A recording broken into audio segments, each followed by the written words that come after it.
I'm too much. Good morning. Good morning. I want to welcome everybody. Saturday morning, no guts, no story. Get all my devices going. If you guys could see, I literally have to sit on my desk right now to dodge the sunshine coming in this room. Eventually, I'm going to have this microphone that I ordered and the backdrop and, everybody who has this professional looking podcast room.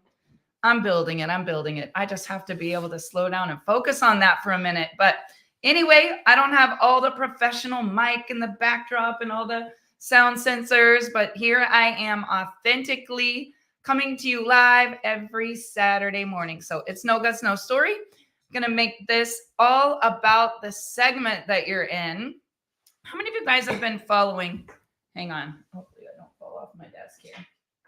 Hot Mess Express. Literally sitting Indian style on top of my desk. Not my normal stand up, have all the energy girl today. So this is fun. So we're going to have a little coffee chat. Everybody got your cup of coffee. Maybe you got your vitamins going. I'm double dosing. I don't know. I need it. How many of you guys need a good dose? Just a good dose, just a good shot in the arm. I want to talk to you today about segments in your life. Good morning. Good morning. I see you all coming in. So Dave and I have been doing a 21-day mindset challenge with everyone on my personal Facebook page. And it's been really enlightening, you guys. We have had so many messages and emails and just so many people going through all the stuff. And we challenged everyone for 21 days. Let's all do a mindset shift together, right? So we have this little jar, and every time you complain, you have to put money in the jar. And if it's a bad one, you have to put big ones. There's 20s, there's ones. Oh, there's another 20. Like, I don't care if you're complaining, it's too cold in here. Did somebody jack with the thermostat? If you're saying, I don't know why she won't call me back, or this dumb, stupid thing won't go through. Like, you can't be complaining and have a positive mindset, right? So we got the little complaint jar going on. We also have a snap. Now, I usually use a metal one. Today, I just have my ponytail. But you snap this every time you have a negative thought about yourself. That hurts. Who has it? Who has the little snap on? Like, drop in the comments who's wearing the band on their wrist so they catch themselves every time they get in a negative mindset. And after 21 days of snapping like this, you're either going to change a really big sore on your wrist. So it's all about perception, right? How we reframe things, how we think about things. And I am annoyingly positive in every way. So in your life, you're going to have times where it's really hard to be positive. Like, there are going to be times where you're like, what in the hell is going on? Why is all this happening to me?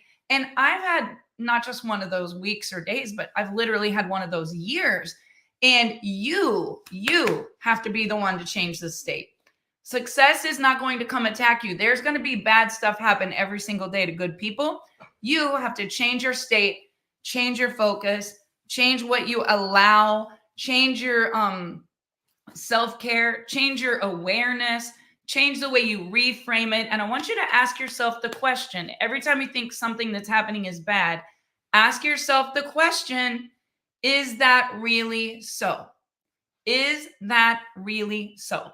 And I learned that from a lady that really helped me during a time that was a dark, dark chapter. It was the year that we lost Dave's only brother. His best friend. Cindy had 2 boys, and Dave lost his brother to suicide. And I can talk about it now and reframe the situation, not then. Like, it's going to be okay, maybe just not right now. And I have a good friend, Claudette Noble, that's driving this morning to her niece's funeral, 36 years old, and texted me and said, are you going to be home this morning? We're going to this celebration of life, you guys. And the reason I want to talk to you about segments, because that's tragic. Like, that's trauma. That's some really bad stuff that people have to get through and reframe. But let's go back to the beginning of what started that segment. Normally, when you have a bad segment, call it seasons. Dave and I pulled up last night to the lake. There is no grass showing. It's literally buckets and layers and barrels of leaves. Like he's going to get an industrial blower just to blow them all to a point that we could burn them, because there's no way you could ever rake this many leaves. It's an overwhelming amount of dumping in this season. And some of you can experience that in segments of your life where you're like, you can't breathe. You feel like maybe someone's standing on your chest. You feel like this is never going to be okay again. I don't know how I'm going to get through this. Anyone ever been through a chapter like that? Any of you going through a chapter like that right now? Whether it's, a girl in college that's like, I don't want to be here. I have another year of this. I hate my life. Whether it's someone that just got married and they're like, what did I just do? Like, what did I just do? How many of you have ever realized that you've made a mistake? You know you made a mistake. You're making poor choices, spending money, maxing out credit cards, borrowing, cheating, stealing, lying, using, drinking, whatever it is. Like, you're making poor decisions, but you're on this track where you're like, I don't know how to get out of this season.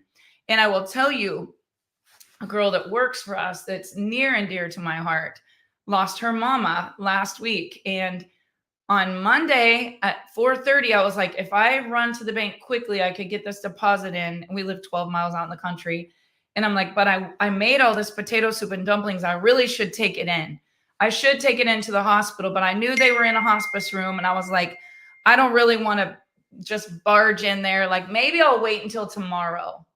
And you guys, at that very moment that I had that intuition to go there, to love on that family, to pray with that family, I was so busy in this segment, like run. Like, we're all doing it. We're all doing all the things. And that day, about 4:00, she passed away. And I was doing so many things that I was not present in the segment to be authentically who I am, who I want to be, the good friend, the good boss, the good wife, the sister that's there, the lover that's there, the friend that's there. And I want to ask you guys a question. Look around you at how many people are going through all the things. I remember last year, November, when Dave's mom was sick, and I literally thought I was not going to be able to breathe. I every day felt like I had someone standing on my chest, because I could not imagine life without her. I couldn't imagine life without our mom. She wasn't just Dave's mom. She was our mom. I could not believe some of the things that were happening in our life. And I want to tell you guys, it was a segment. It wasn't my lifetime. It was a segment. And Dave and I were talking this week. We were watching the CMAs. And any of you guys that know me, I don't watch TV. I don't even know how to run a remote control. My kids will vouch if they're watching this. Anyone that knows me is like, oh crap, she has a remote. Don't get that. She'll have 15 things rented on demand, turn off our service and switch it to where it's nothing but static. Like, I can't run a remote control. I don't have time for TV. I don't want to know what's on TV. I don't want any of that in my brain. Like, I'm a machine. I am just a machine. And I know I'm a machine. I kill it. And I say this to myself every single day. I'm going to kill it. I'm going to get in the vortex. Everything good's happening for me. I'm going to have so much favor. And I say all these affirmations. And why in the world would I want to go turn on the TV, right? Just so someone could deprogram all the good shit I just put in. I mean, if you go to the gym and you work out for 30 minutes, you're not going to go eat 2 Heath bars. When I'm eating 2 Heath bars, I'm like, I love Heath bars. But if I had been in the gym this morning, sweating my butt off, I wouldn't be putting these in my body. Like, it's discipline that you have based on the values that you have. Some people have it. Some people don't have it, right? Good morning. I love when I see all of my nieces and nephews. Hey, Camry. Camry's been helping me with my social media. She's a freshman in college at Manhattan, Kansas. Go Cats. Today's the day. Sorry for all my Baylor friends. Once you're a Wildcat, I think you're always a Wildcat. But I was thinking this week, if I had not sat down and really took a deep breath and just looked around me with awareness, I would not have made the decision that I have to compartmentalize and understand that there are so many people around me that are in these segments that I was in a year ago. My purpose in life is to serve. All of y'all's purpose in life is to serve. That's the only reason why God put you on this planet Earth. That's the only reason why you have breath. It's for you to serve and love and witness, and then you're going to die. That's it. Sorry to be so blunt, but we're all here to do that. We're here to serve, we're here to witness, and then we're going to die. And when we die, people are going to say, because of her, because of him, because of them, because of these experiences I had, this is the way that I felt. They're never going to say she had a beautiful house on the lake. Oh my God, did you ever ride in Dave's Jaguar or Camaro? Nobody gives a shit about your car or your house. They care about how you made them feel. Now, when you're the one that wants the house or you're the one that wants the car, that's a different thing. That's you and your desires and your goals. Nobody's just going to go work and not get rewarded. I'm not saying that you shouldn't have all the things that you dream of. What I'm saying is how are you showing up to serve? When I see someone that's sick, I don't even think about making money. I think, how can I get them the product that helped Dave's mom? I think, how can I get them the product that helped Dave's dad? You know, Dave's dad was diagnosed with cancer 2 months after he buried his mom. And Dave's dad is the only family he has left, aunts and uncles. But like, he had one brother, a mom, and a dad. And I don't know where you guys are at in your life, but every day Dave will say, like, how do you live without your mom? Like, this is tough stuff. How do you live without your mom? Yet sometimes I get so busy. Me and my mom are in the same town. We didn't even eat lunch together this week. Can any of you relate? Who's guilty? You're just run. I want to ask you to put the most important things. It's going to be the pain of discipline, or it's going to be the pain of regret. And let me tell you something that doesn't matter. Money doesn't matter. It creates anxiety for you. It creates anxious, sleepless nights for you. But at the end of the day, money is a piece of paper. It comes, it goes. You can print this stuff in your sleep. You can have more money than you ever dreamt of when you change your mindset. And let me tell you how you do that. You don't worry about the money. You don't worry about all of your bills. You don't stress out about all of the debt. You don't try to keep up with the Joneses. You don't try to outdo someone so you get your little ego boost. You don't post about the rank you just hit. I used to be stupid like that, like constantly talking about all of my accomplishments. Let me tell you guys something. Nobody cares. Nobody cares. And I'll tell you something else they don't care about. They don't care about all your problems. I used to constantly be posting all the negative about, oh, I remember when the war broke out in Iraq. Like, I was so hooked on TV and the news, you guys. It was literally like I was brainwashed during that whole 9/11 era, that when Facebook first started, like, I would literally plan my days around what time the update was going to be and whatever. I was obsessed. Do you guys know wars and fights and politics and drama and all the news? It's been going on for hundreds of years, ever since there was TV to blast it everywhere. And there was a time in my life where I went down that rabbit hole.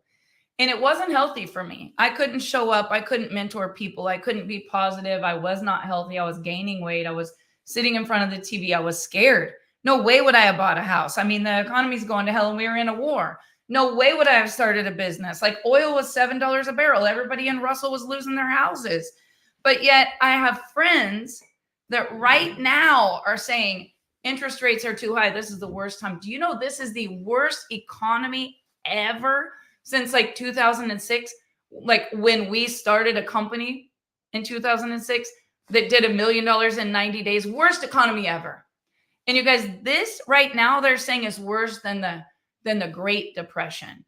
But I have a friend who was right down front row at the CMA Awards last week, sold $1 million home. She's making it happen. She's owned and sold several Wendy's restaurants. She's traveling the world. She's living her dreams. I got her over here like, best night of my life. And I got these other friends over here like, that's it. We're selling everything. No, we're not coming to eat with you. We cooked grilled cheese. Like, I understand, you guys. I've had macaroni at midnight. I've had Lipton noodles. Dave and I lived on $2.50 a week in Cody, Wyoming. We went to the food pantry and didn't have any money. He wouldn't even eat what the food pantry gave to us for free because he was too picky. Like, I've been there. That was a segment. Write down the word segment. The segment shapes your destiny.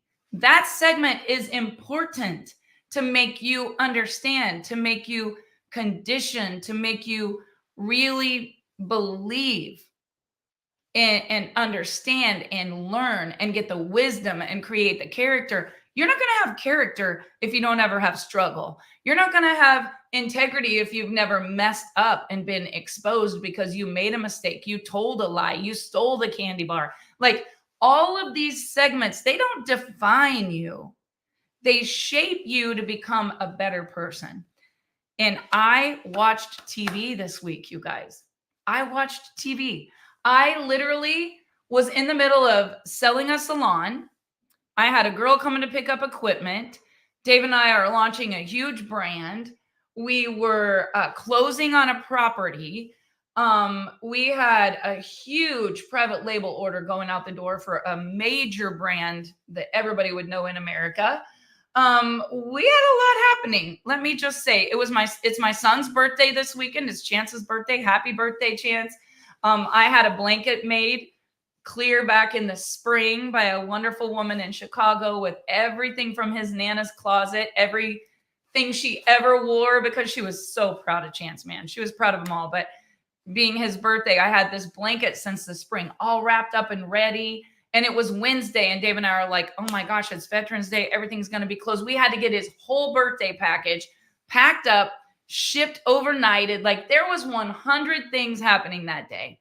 It was Wednesday night. And a girl was doing a walkthrough that I sold our med spa to. And she's like, can you be at the walkthrough? I'm like, no, we're going to be on our way to Kansas City. And then with the Kansas City trip, I realized right in the middle of it, it's the CMA Awards. I love country music. Like, Dave, I'm going to take a break. The whole world stopped. Everything. I'm trying to find Hulu, right? Dave gets it cranked up, and I literally lost myself for an hour in all the greats. Like, you guys, I had this change of state where I went from stressed out.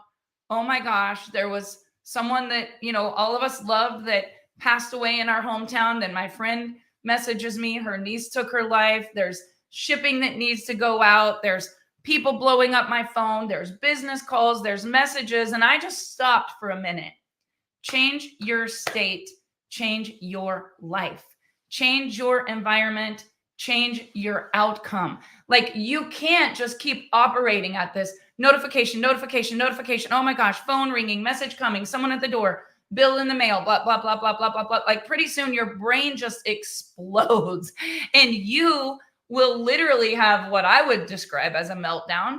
I would describe it as you flip out. You start bawling, you're mean to your husband, you cut somebody off in traffic, you flip somebody the bird. Like, people don't want to be that person. They're just pushed to the limit. They're just absolutely pushed to the limit. And I will tell you, when people are under pressure, whatever's in them is going to come out. And I was like, oh my gosh, Dave, what a day. Me and Dave are looking at each other like, we don't even drink. And we're like, whoa, we need to drink. How many of you guys can relate? You're like, oh, I need something. Like, I need someone to come give me one of those IV infusions of positive. Anybody had a week like that? Well, I just took a minute and I just stopped and I just started listening to music that I love. And I thought it was really, really cool, you guys, to see Keith Urban, who's always won all the awards, and Kenny Chesney, who's always won all of the awards. Like, these are two of the greatest entertainers in the world and definitely on my favorite list. And I'm watching them rocking out, singing all the words to all the songs of new up and coming greats, right? When you see Keith Urban and he's rocking out to a Morgan Wallen song or a Lainey Wilson song, and just last week he posted how proud he was of Taylor Swift. Like, he doesn't have to be the one. He was in a segment where he was the one. I went to his first concert in Oklahoma City when he didn't even have a backdrop. He had a brown silk scarf thing that they hung over a what you put a whiteboard on when you do a presentation. It was brown. It had a stick person of a monkey drawn on it. And it said the Down Under Tour. And Keith Urban wasn't nothing. He was warming up for Kenny Chesney, and so was Gretchen Wilson. And I look back, like, that was a segment when they were sacrificing. They didn't even have a backdrop for their stage. They didn't have the big bus. And today they're literally a household name. But they had to go through the segment in order to get the victory. And I don't know what segment you're in, but everybody goes through the times where they really, really struggle. Last year was a real struggle for me. Not gonna lie. Everybody knows it. I'm just so, I can't lie. I mean, if I'm going through it, you know it. I'm just authentically Barb Pitcock with a warning label.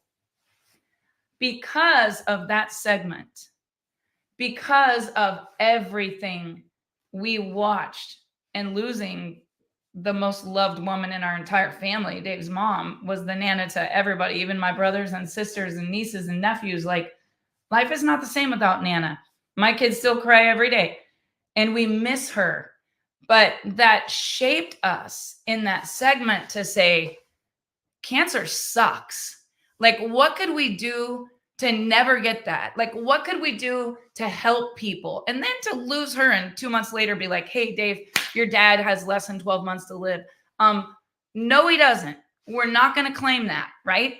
We had to get up from a very sad, scary, traumatizing segment and fight. Like, we had to get up and say, what can we really do to make a difference at a time when there was a lot more shit to come? Let me tell you, it got worse and worse and worse.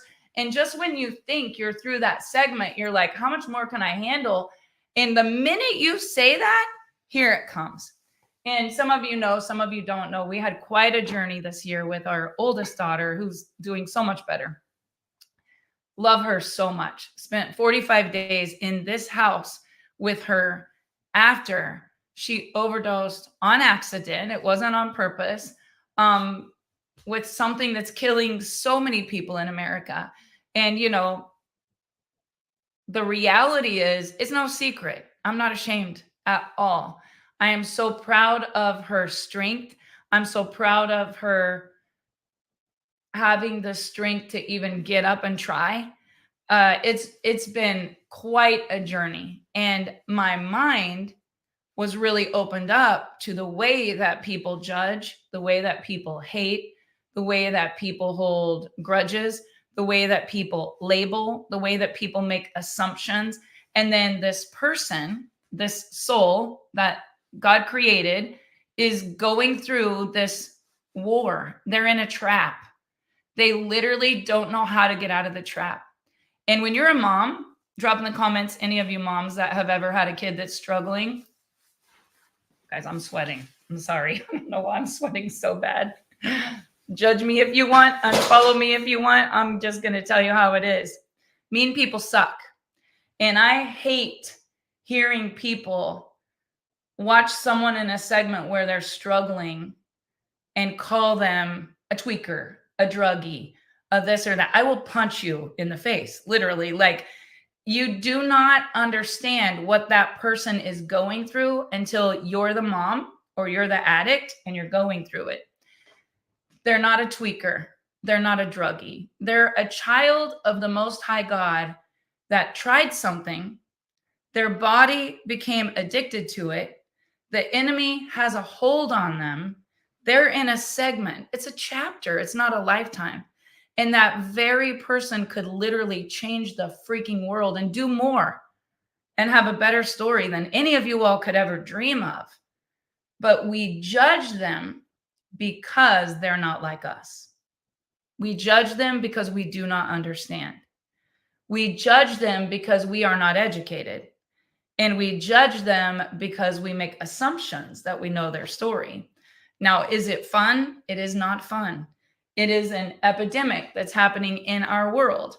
And the CMA Awards on Wednesday night was the most amazing finale I have ever watched, ever watched, ever in all my years of loving country music. And it didn't even feel like country music. How many of you guys watched the CMA Awards? So I didn't know who Jelly Roll was. I have a really good friend, Amy Cross, who was just a cross-line friend that I prayed with many, many nights this year at midnight and 1 a.m. and 3 a.m. and 6 a.m. And I said, man, Amy, you should share your story. Like, it's amazing. Like, you're helping me. Someone in a cross line of a different company that I had actually acquired over a year ago. And then Dave and I sold, where that chapter is behind me. Great products, great people. I literally had to just remove myself and surrender and say, okay, Lord, what is it that you're trying to tell me? Like, I mean, I lost my mother-in-law to cancer. I lost my daughter in an ambulance. And for some reason, by the grace of God, they brought her back to life. Like, Lord, what are you trying to tell me? That segment sucked. It literally sucked. I went to AA meetings. I went to NA meetings. I went to doctor meetings. I went to detox meetings. I had IV girls come to the house. I went to therapist meetings. I went to church. I prayed, I cried. I prayed, I cried. And the Lord put something on my heart, you guys, that is so much bigger than any amount of money or anything. I tried to buy a rest home here in town with 50 beds, and it was so affordable. I looked at Dave. I'm like, we can buy this rest home for $650,000. It was at $1 million, but interest rates have everyone afraid. And we had the money. I said, let's buy it. Let's make beds. Let's bring everyone here for free. We're going to get volunteers. We're going to get doctors. We're going to get therapists. We're going to get real life people who've been through this. We're going to change the world. And then it sold. And I was like, God, I prayed for this. Why did you let it sell?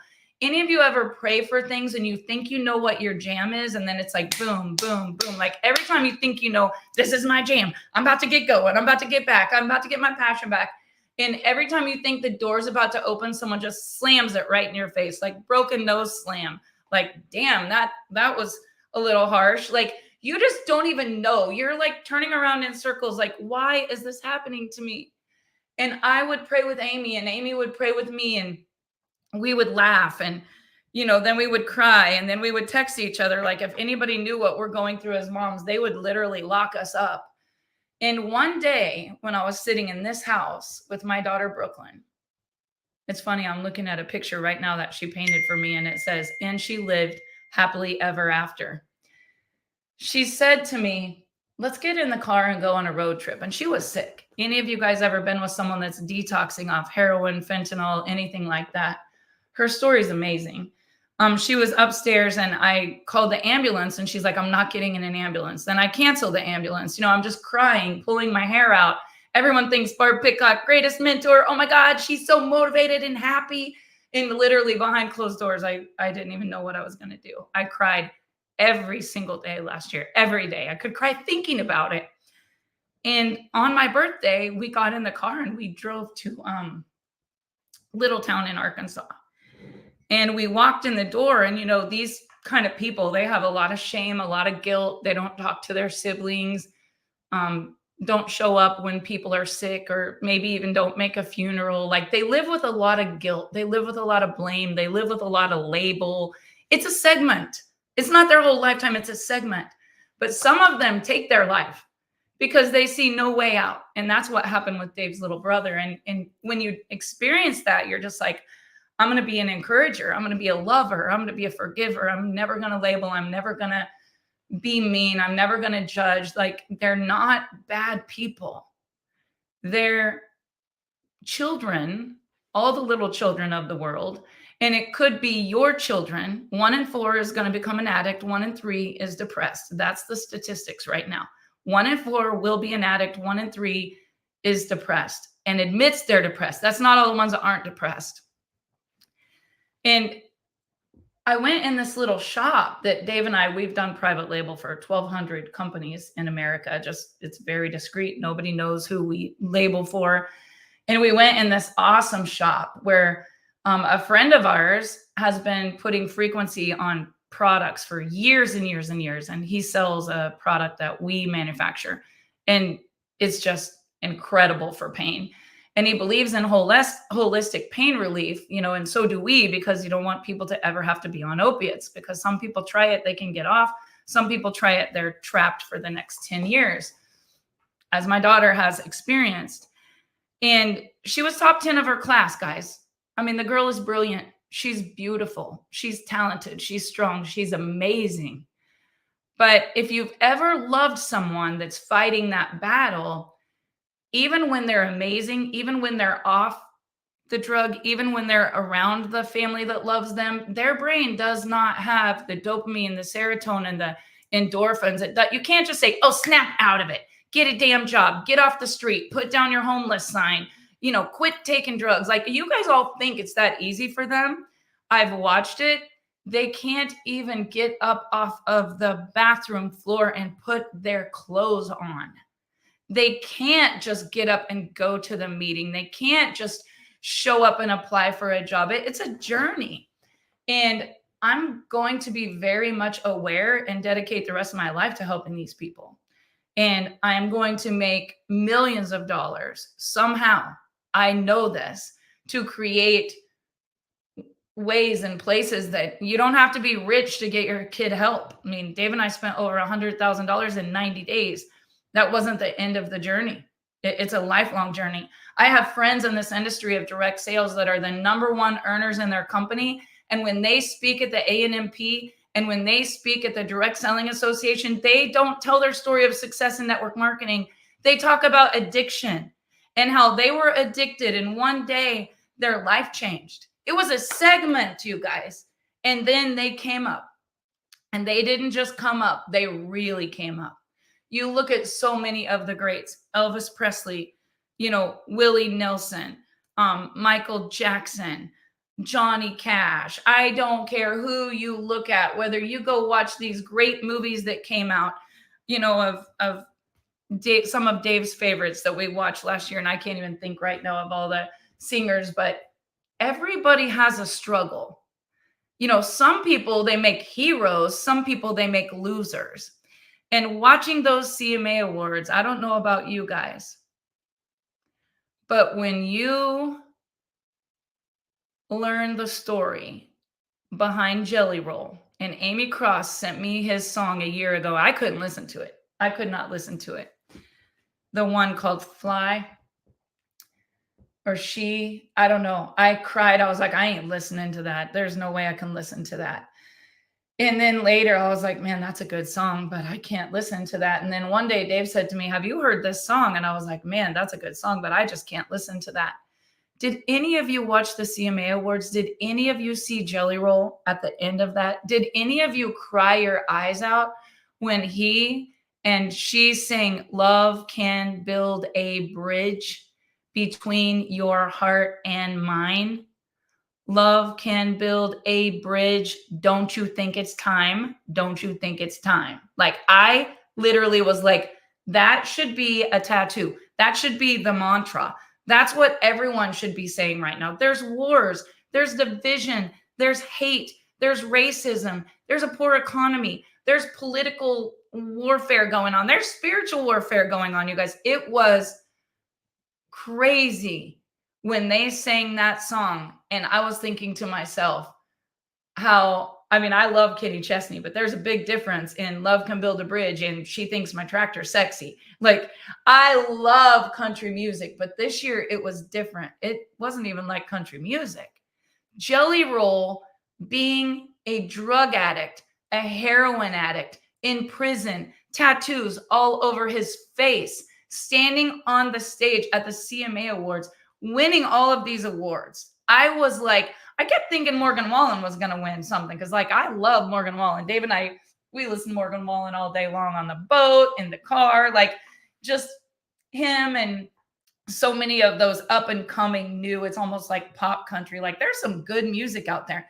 Music moves people. It changes your state, right? I've never seen anybody move a crowd like Jelly Roll on Wednesday night. I literally was standing on the bed. Now, I was like, this is so freaking awesome. I felt like I was in the Baptist church in the front row.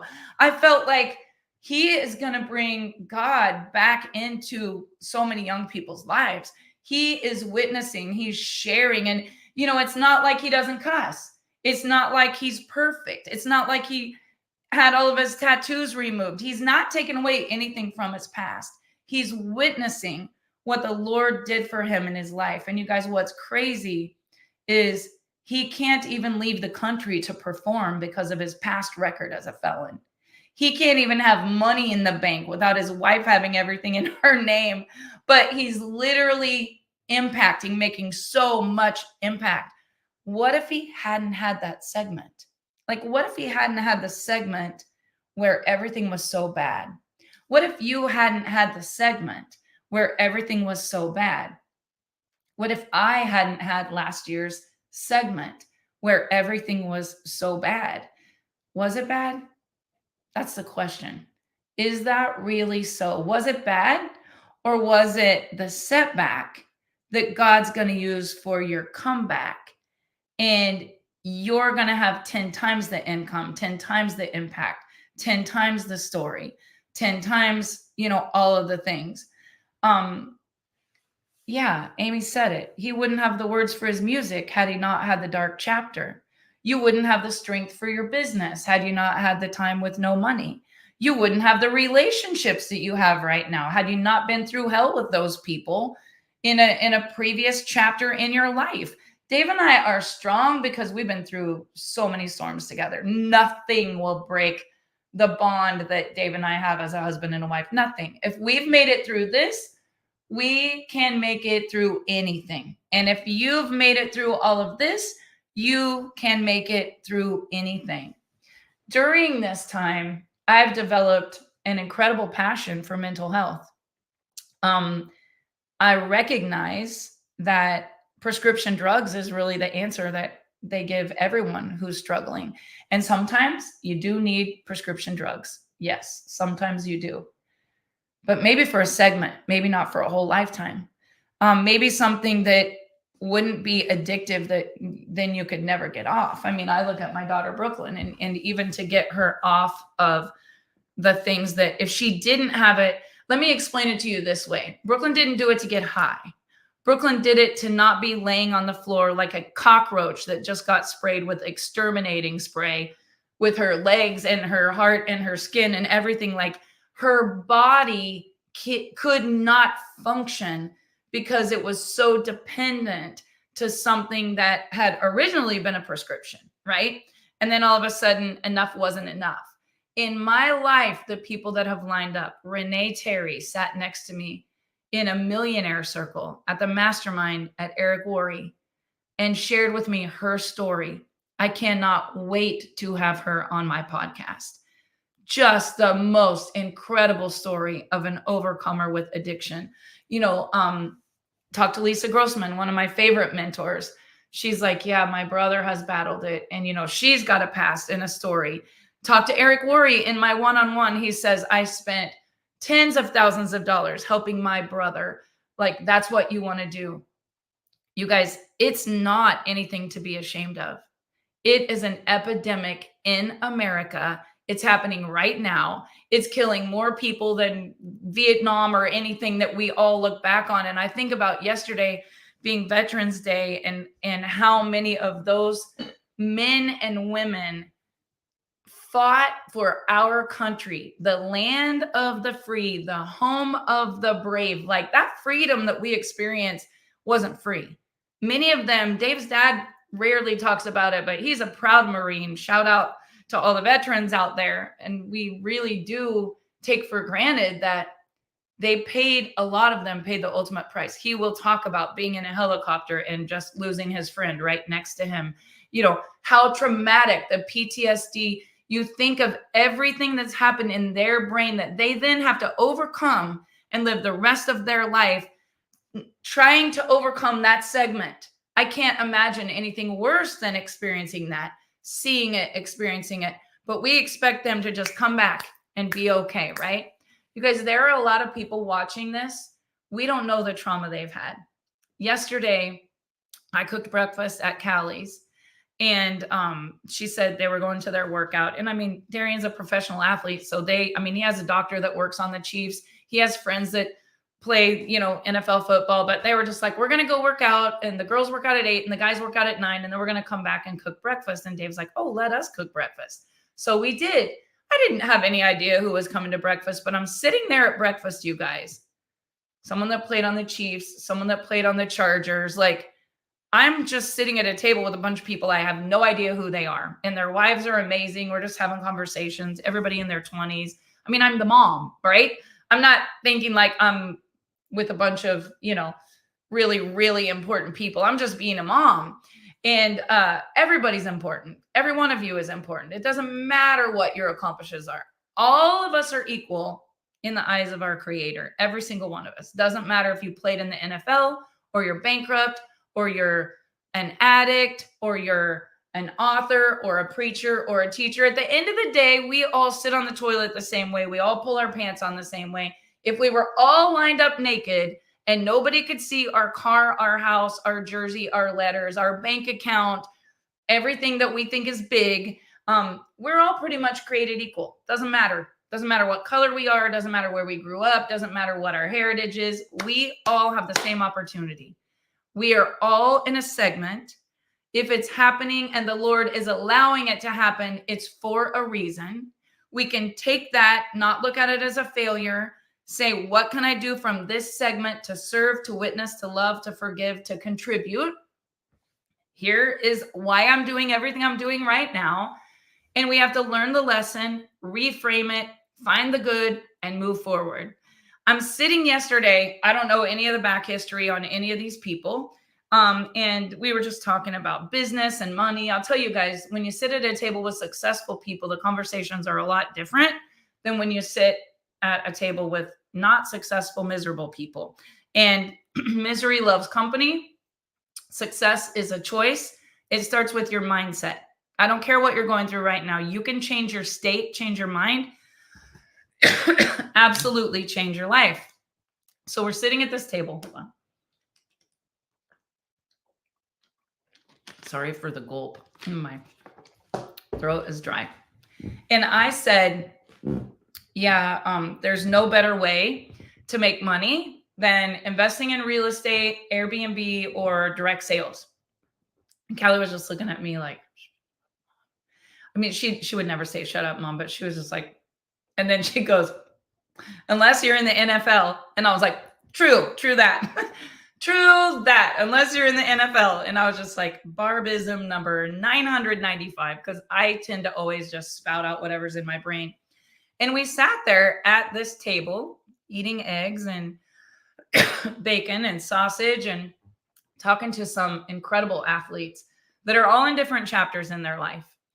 And, some of them are in between, some of them aren't, some of them have been injured. Some of them, one tore his hamstring. That's why he's working out in the same gym with Callie and Darian. Darian had a torn Achilles in Germany, came home from playing professional sports. So they're all kind of in different chapters.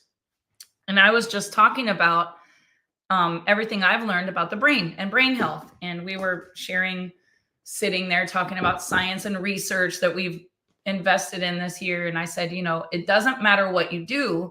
Once you've been on, top and then you're not, it's hard to get that dopamine back in your brain. It's hard to have that serotonin, dopamine, energy, mindset, good mood. It's easy to get depressed.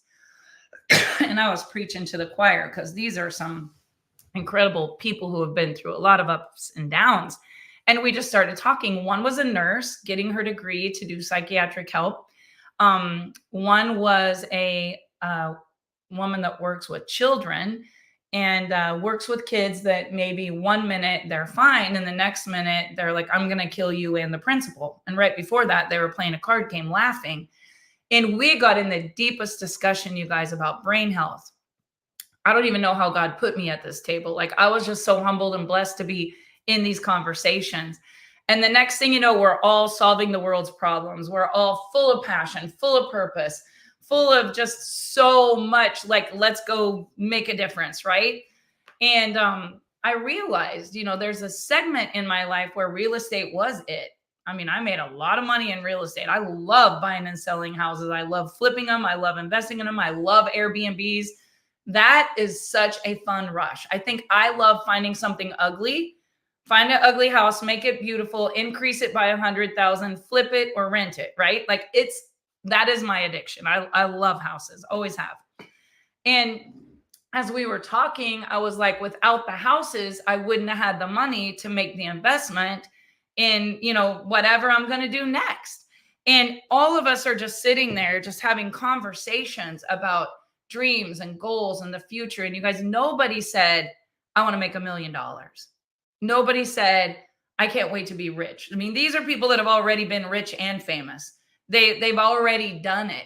How do you get anything better than that? And I'm going to tell you guys the secret. The segment, it's the journey. It's not the destination.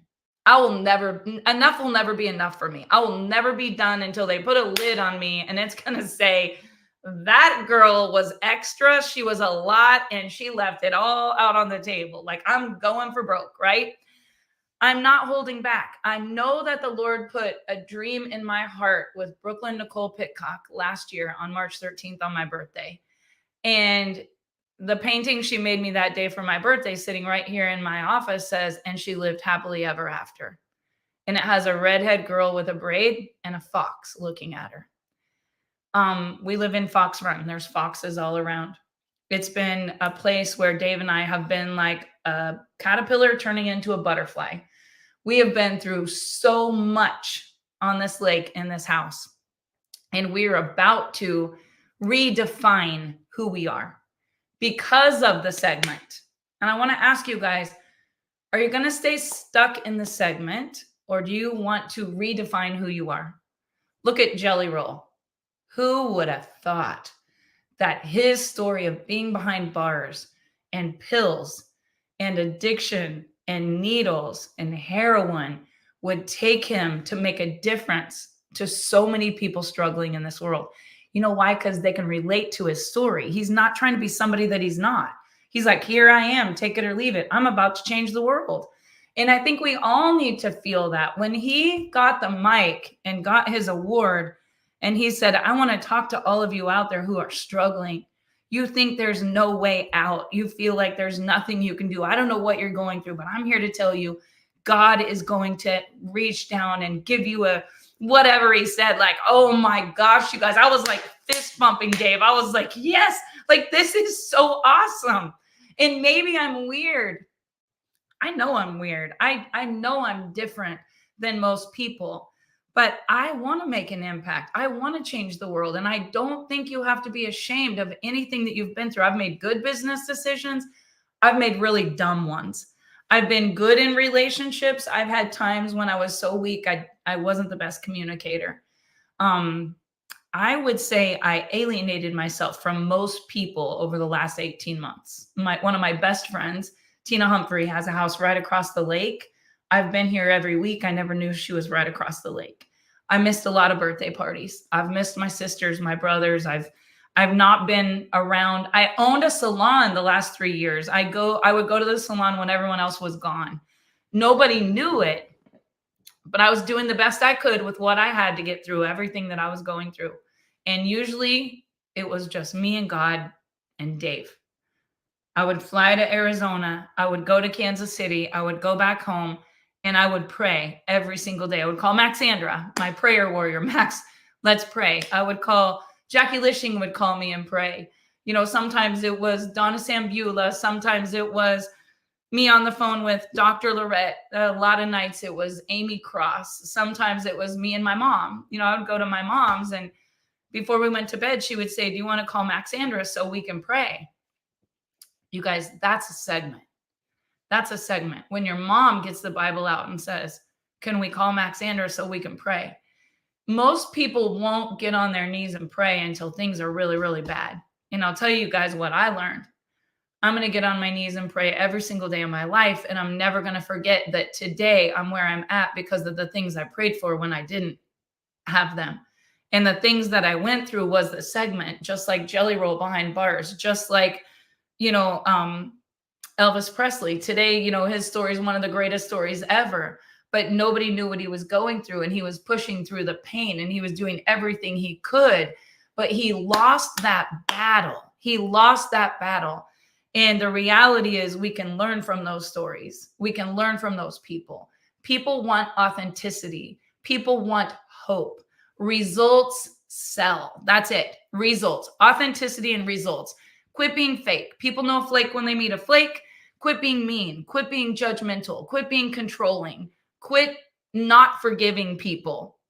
When I sold the salon this week, I will tell you it was bittersweet because the girl that does my hair, I always wanted her to buy the salon. And I always told her, when I sell it, you can buy it. And we built an incredible brand, Positive Reflections, like the most beautiful salon. And it just, I mean, she has 2 little babies. She does my lashes. She does my hair. She hasn't in a few weeks because I haven't been home. That's why I look like this. But when she does, people be like, wow, your hair's on point. Your lashes are good. Like, the girl is good. She's amazing. And so is the girl that bought my salon. You know, a lot of my siblings, my mom, everybody, they go to the girl that bought my salon to get their hair done. So you got 2 great people, right?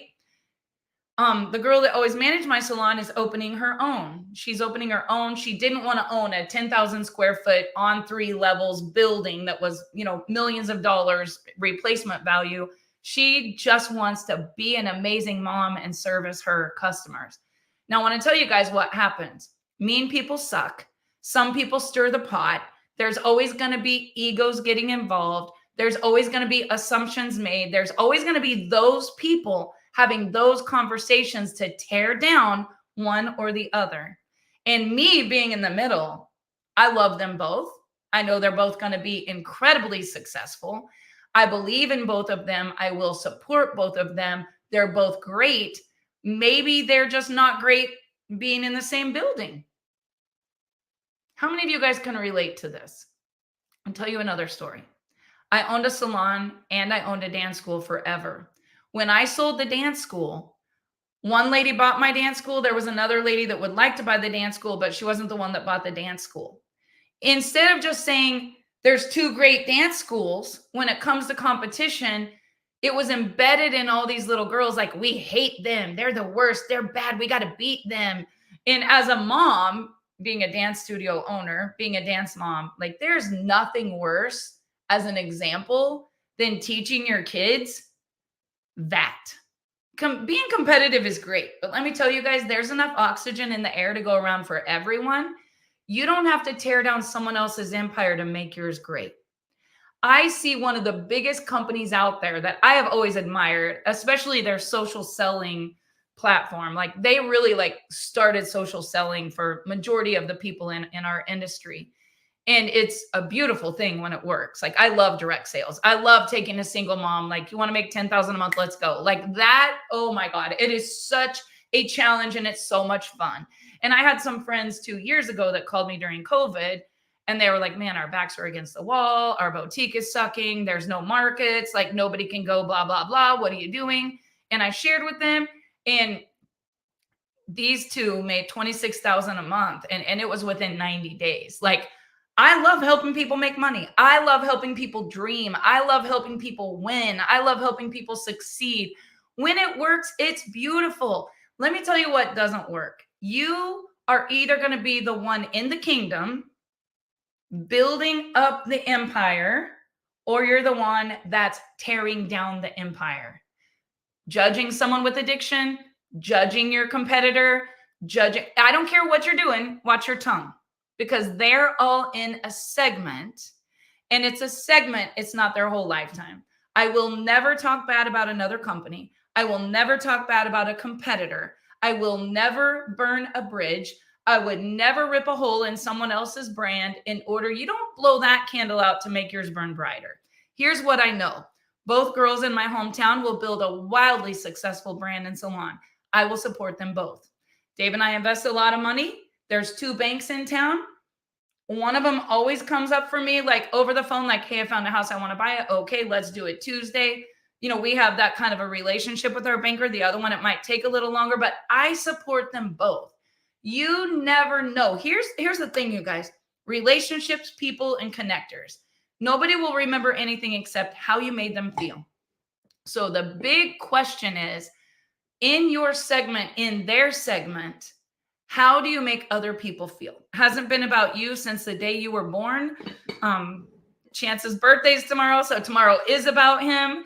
But every single day he wakes up, he's serving people. He's answering his phone. Simple Pure. He's, helping with the kids. He's helping people with his clothing business. He's helping people in his store. He's helping them get past their pain. Like, he's wildly successful because of the value he brings to the marketplace. He doesn't say, because I own this brand, Simple Pure, how can I tear apart all of the American Shaman stores down the street? Like, they're terrible. There's 6 dispensaries within a couple miles of him. Callie has 5 dispensaries within 2 miles of her in Tulsa, Oklahoma. She doesn't tear down the dispensaries. She says that's a different demographic. We don't have any THC. Ours is more for people that might have a little bit of pain. They just don't want to go in a head shop or get high or smoke a blunt in order to feel better. Like, they don't have to say anything bad about the dispensaries or the marijuana or the other brand. They just say, we don't have any THC. Ours is healthy without the high. Here's the thing, you guys, both win. The dispensaries are killing it. So are their stores. And in this industry of direct sales, in the salon business, in my dance studio owning career, in my coaching career, I'm at Callie's networking event the other night. First 2 ladies that walk in, I have a coaching business. I'm like, oh, really? So do I. I didn't say mine is better than yours. How much do you charge? How many people do you have? What do you get for a keynote? I said, maybe I could have you as a guest in my coaching group. My people would love to learn from you. Here's why. I don't have an ego. I'm not afraid of competition. I think they can be great and I can be great. There's enough people out there for all of us. And I'm in a kingdom of building other people up, not tearing them down. And there's a story I want to end with. There was this old village and there was so much happening in this village. And the king of the village said, I'm going to find someone new to be the king and queen of the village. And they said, oh, really? Are you going to campaign? Are you going to get a bunch of signs? Are you going to raise money? You're going to get people on your team? How are you going to win this, who's going to be the next king and queen of the kingdom? And he said, you know what I'm going to do? I'm going to make it a test. And he took a humongous boulder and he put the boulder right in the middle of the main road of the village, right in the middle of the main road of the village. And nobody could get to work. Nobody could get to the bank. Nobody could get to church. Nobody could get across the bridge to leave the town. Everybody was just stuck. There was this huge boulder right in the middle of town. And first, the big rich head honcho of the town came and said, that's it. I'm hiring an attorney. I'm going to sue somebody. The king sucks. This is terrible. Nobody's doing their job. And he was tearing everybody down. He had enough money. He would build a new freeway. This was stupid. And rah, rah, rah, rah, rah. And pretty soon along came a politician.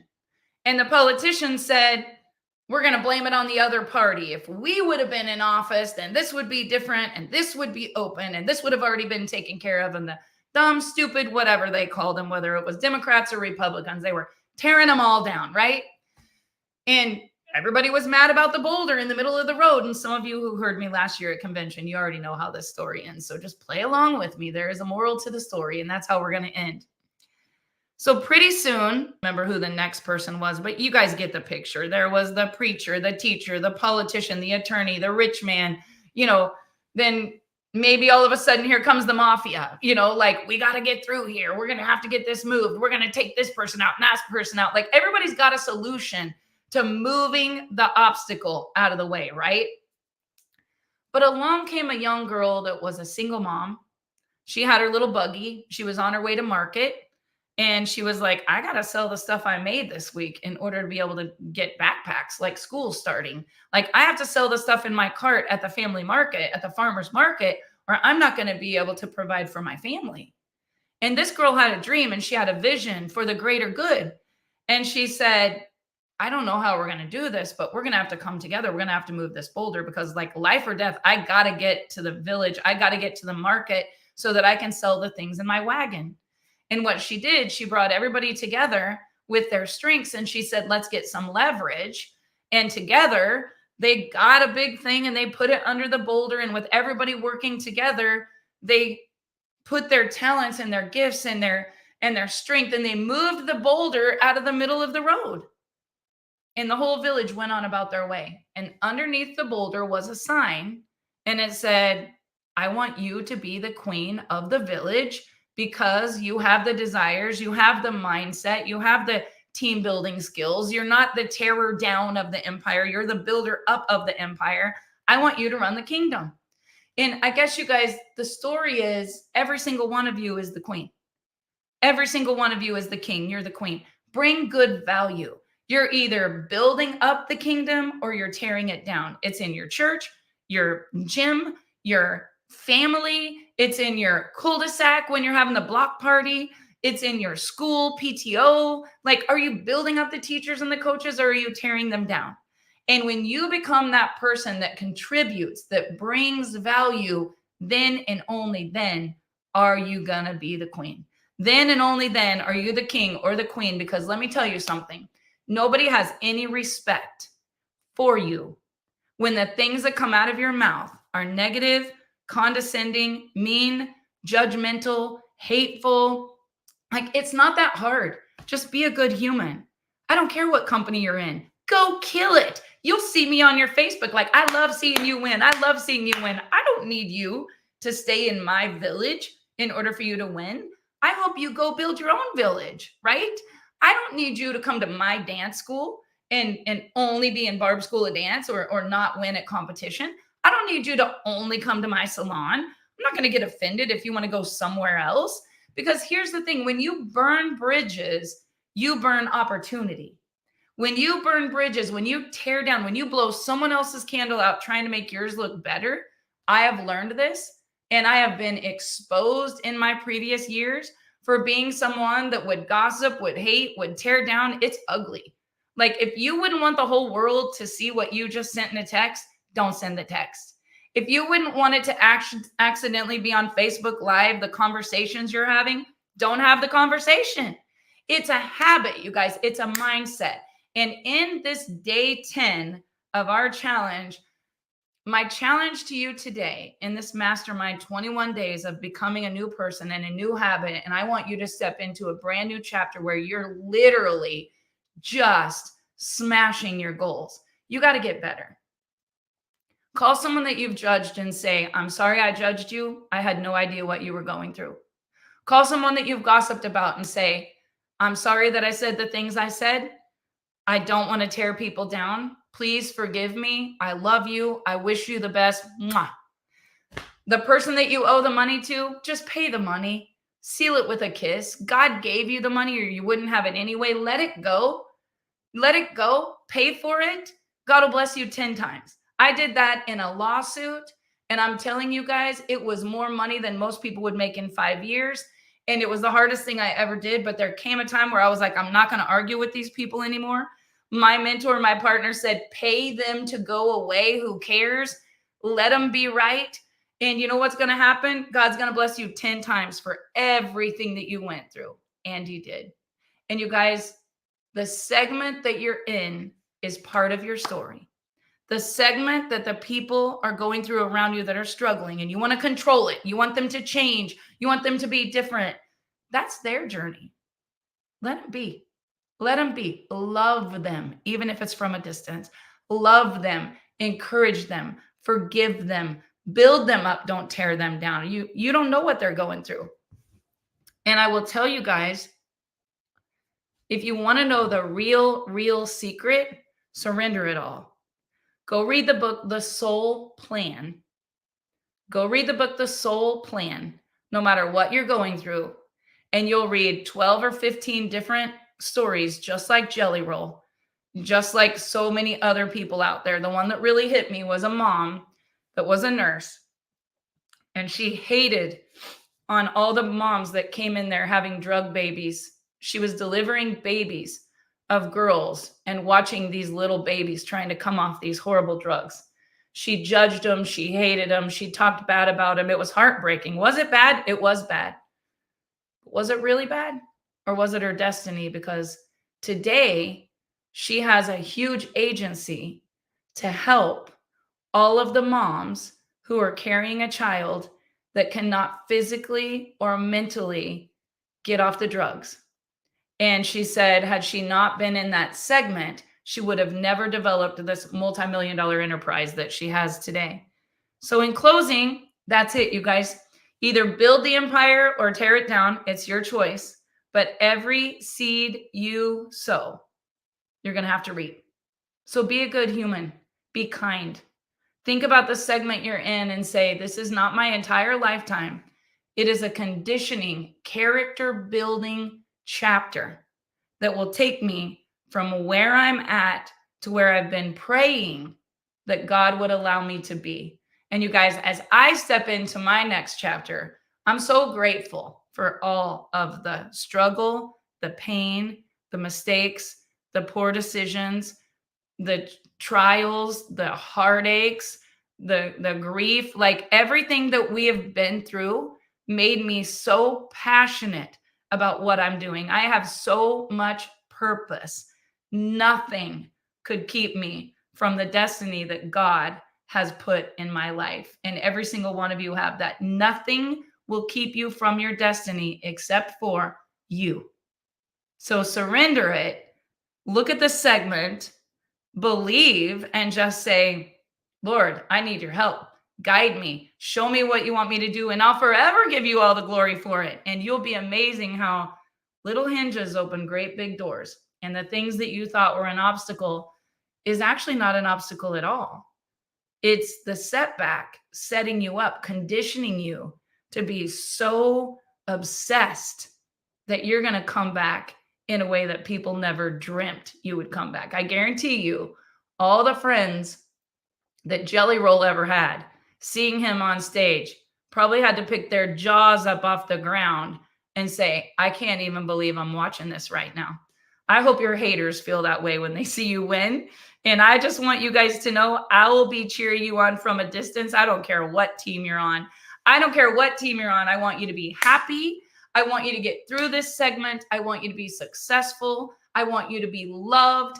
I want you to prosper. I want you to be just in complete bliss. And whatever that looks like for you, you go do it. And I will tell you, I'll be your biggest cheerleader. So you guys have a great day. This is day 10 of our mindset challenge for 21 days. And I hope you're creating some habits. Get your jar out, put money in every time that you complain you got to pay.